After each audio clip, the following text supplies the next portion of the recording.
In another video in this series, I showed you how to make a hand-powered zoetrope toy. This is an optical toy where when you spin it you can see an animated image.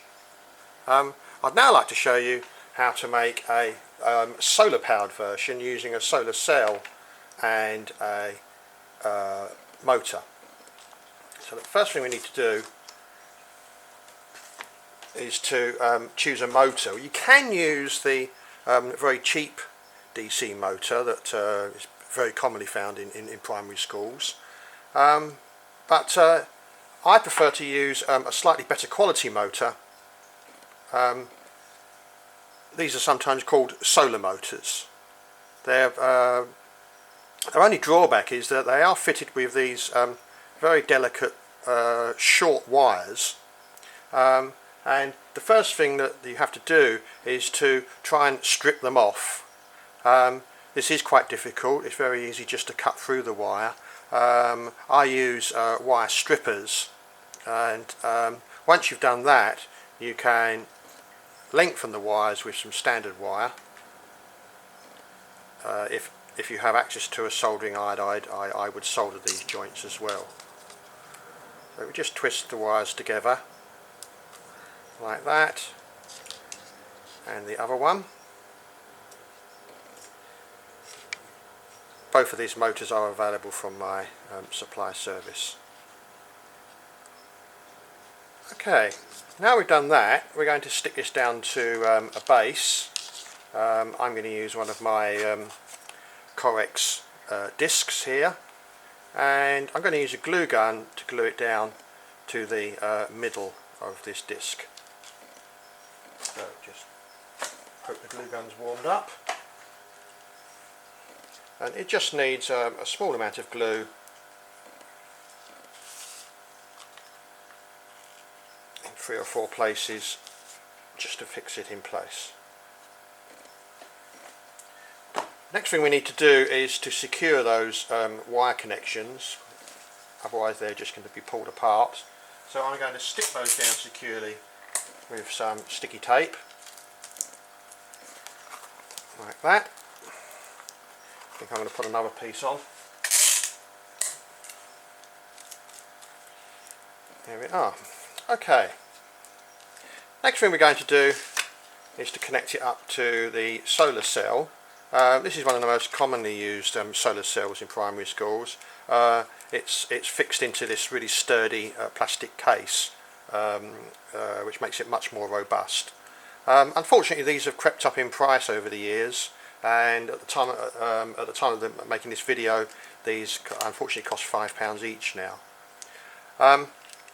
We're not going to use this metal connecting strip that comes with them, so I'm just going to undo the screw, and we're going to connect the wires on. There we go, he says, dropping the nut. Now, some zoetropes, it doesn't matter which direction they spin, depending on the image. But this zoetrope, we've got a silhouette of a cheetah running, and if we want the cheetah to be running in a forward direction, then the zoetrope has got to spin clockwise. So we're going to have to do some experimenting here with the connections.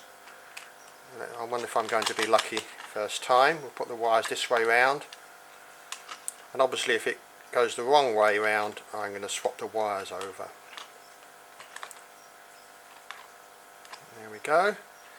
And to connect the zoetrope to the motor, I'm going to use this plastic pulley, which is a very good fit on the motor, and I'm going to push this in to another disc like that. It almost doesn't need gluing, but I think I'm going to glue that on. So I'll just put some glue around here and push that in. Fit it into the zoetrope cylinder. Excellent, that feels like a good fit. and then push it carefully onto the motor. There we are. Check that it spins really nicely. It does. Now unfortunately it's not a very sunny day today, so we're going to have to use our artificial light. I'll just switch that on. Here we are. And there we go. Well, that's unlucky. It's actually going in the wrong direction. I'll try and hold it up so that you can see. I don't know if you can see the image there spinning round. So all I need to do now is to swap the wires over to get it spinning in the right direction.